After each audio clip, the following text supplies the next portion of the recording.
اور یہ جو غم ہوتے ہیں نا، یہ برے نہیں ہوتے، آزمائشیں بھی بری نہیں ہوتی، یہ تو دامن بھرنے آتی ہیں، اسی لیے ان میں صبر اور دل کا سکون ہوتا ہے۔ برے تو وہ حالات، وہ پریشانیاں ہیں جس میں دل بے سکون ہوتا ہے، بے چین ہوتا ہے۔ غم برے نہیں ہوتے، یہ تو اللہ سے ملاتے ہیں۔ جانتے ہو مجھے اللہ سے کیوں محبت ہے؟ مجھے اللہ سے صرف اس لیے ہی محبت نہیں ہے کہ وہ دینے والا رب ہے، بے حساب نوازتا ہے، اچھا کھانا پینا اوڑھنا رہنا سب دیتا ہے۔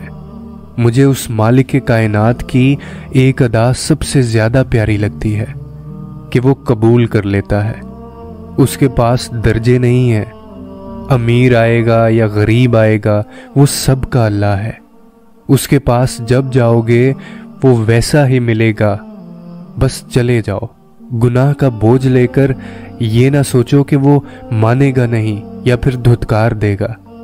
تمہیں بس اس کے پاس جا کر بیٹھ جانا ہے اور دل میں کہہ دو کہ اے اللہ تو سب جانتا ہے۔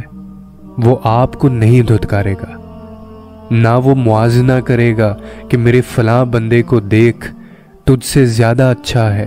اس کی کوئی شرط نہیں، بس پہل کر لو، بار بار جاؤ، وہ ہر بار قبول کرے گا۔ اس کے آگے اس کے حضور بیٹھ جاؤ، بہک گئے ہو تو کوئی بات نہیں، اسے بتاؤ کہ تم بہت بے بس ہو۔